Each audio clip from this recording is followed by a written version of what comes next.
Dispatches like this one would not be possible without the generous support of companies like Sakal CAI. Sakal CAI is a collections company that does collections a whole new way.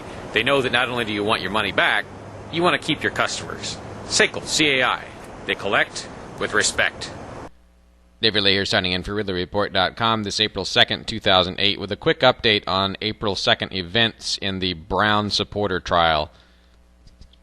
Keith Champagne of Rhode Island reports that Elaine Brown pled the Fifth Amendment and was shipped back to Connecticut to her prison. That apparently actually happened yesterday, April 1st, but was not widely reported.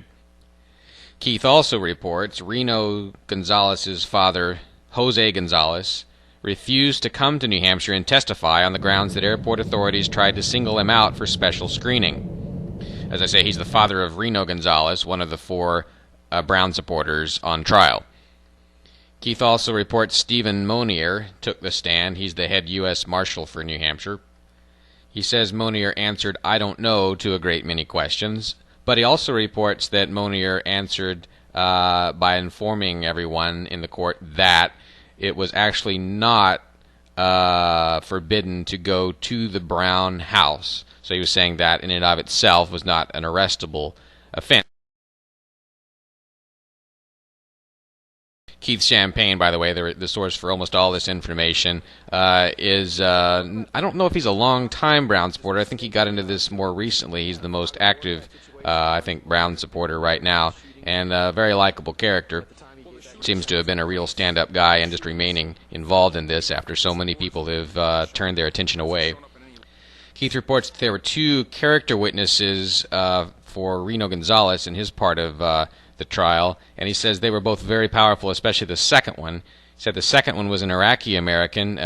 Both of the witnesses were, the prosecution apparently waved a .50 caliber machine gun in front of everybody, which allegedly belonged to Reno, and they said, well, if you think Reno is so peaceful, how could he possibly have owned this, basically.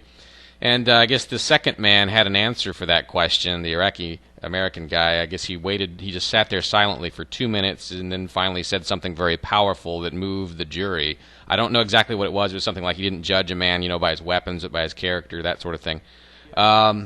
Keith is also reporting a desire for demonstrators to appear at the Brown trial. Now, I've demonstrated once with a few friends last week. It'd be great if someone else could do the same thing. I'm not planning on being in Concord in the next week. If you want to be there demonstrating at the beginning of the trial, I think you need to be there like around 8, and to be there at the end, it's around 2:30 p.m. that they get out. But I think some of those numbers may be changing. They may be leaving later if Keith's information is correct. They may be staying late in the future. Also, in other news related to the Brown supporter trial, videographer Terry Melton, who was allegedly detained and threatened by federal marshals during the June events, roughly speaking, pleaded the Fifth, took the stand and pleaded the Fifth. Keith Champagne also took the stand and pleaded the Fifth.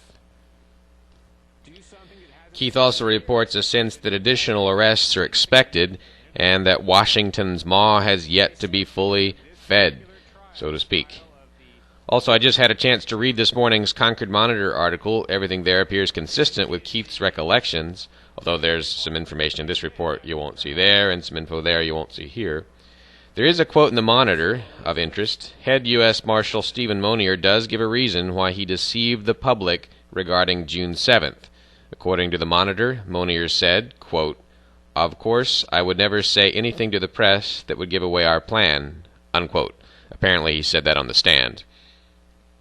This is Dave Ridley signing out for RidleyReport.com for April 2nd, 2008. This edition of the Ridley Report is brought to you by Sakal CAI. They collect with respect.